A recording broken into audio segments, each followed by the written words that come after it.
আওয়ামী লীগকে দেখো ধাক্কা দিল আর আওয়ামী লীগ পড়ে গেল, এত সহজ নয়।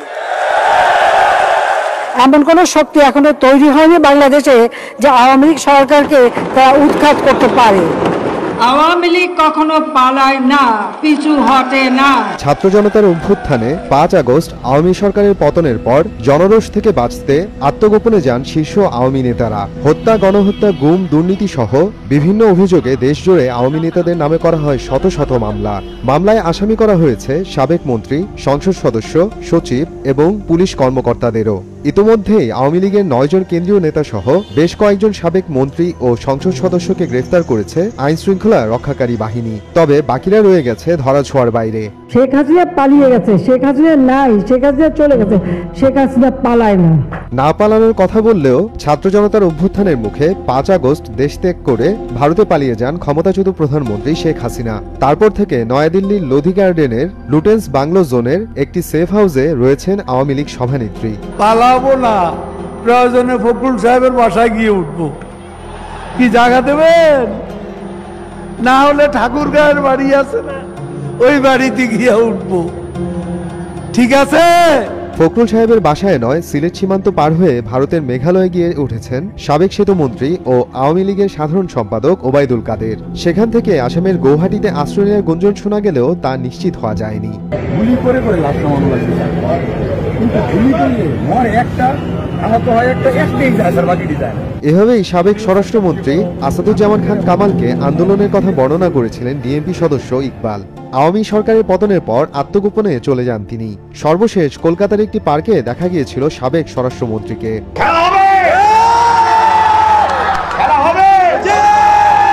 এদিকে সরকার পতনের পরপরই দিল্লি দেখা গিয়েছিল শামীম ওসমানকে। সম্প্রতি তাকে দেখা গিয়েছে মক্কায়।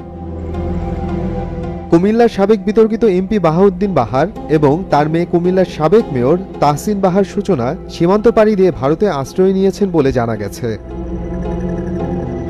এছাড়াও আওয়ামী লীগের শীর্ষস্থানীয় আরও কিছু নেতা ভারতেই আছেন বলে জানা গেছে। অন্যান্য দেশে যাওয়ার গুঞ্জন শোনা গেছে কারো কারো ক্ষেত্রে।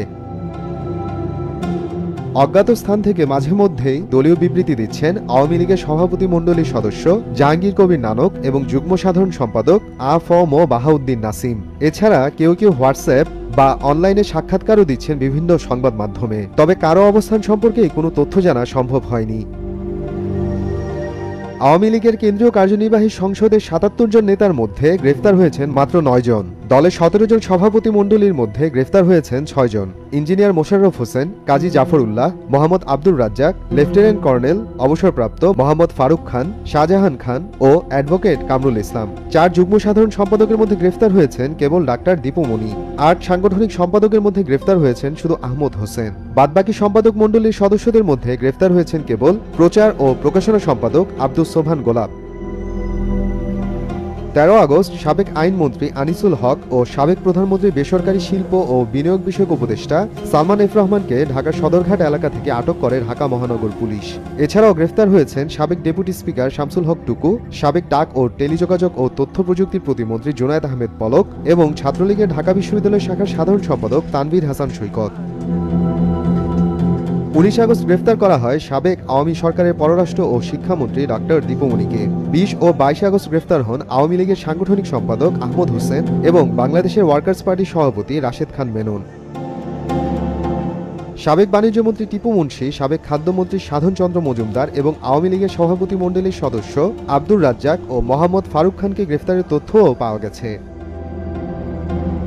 এছাড়াও গ্রেফতার করা হয়েছে সাবেক গণপূর্ত মন্ত্রী ইঞ্জিনিয়ার মোশাররফ হোসেন, আইনমন্ত্রী কামরুল ইসলাম, সাবেক উপমন্ত্রী আরিফ খান জয় ও হাজী মোহাম্মদ সেলিম, সাবেক সংস্কৃতি বিষয়ক মন্ত্রী আসাদুজ্জামান নূর, সাবেক প্রতিমন্ত্রী মাহবুব আলী, সাবেক মন্ত্রী অ্যাডভোকেট নুরুল ইসলাম সুজন, সাবেক হুইপ আসম ফিরোজ, সাবেক প্রধানমন্ত্রী জ্বালানি উপদেষ্টা ডক্টর তৌফিক এলাহি, সাবেক শিল্পমন্ত্রী নুরুল মজিদ মাহমুদ হুমায়ুন।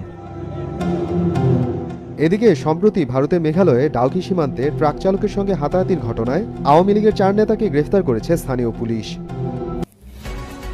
আপনারা দেখছেন ANB24.net, সত্যের সন্ধানে বিশ্বজুড়ে ২৪ ঘন্টা। আজ এ পর্যন্তই। সবাই ভালো থাকবেন, সুস্থ থাকবেন আর নতুন নতুন ভিডিও পেতে আমাদের চ্যানেলটি সাবস্ক্রাইব করে পাশে থাকা বেল আইকনটি বাজিয়ে দেবেন আর বেশি বেশি লাইক ও শেয়ার করবেন। ধন্যবাদ সবাইকে।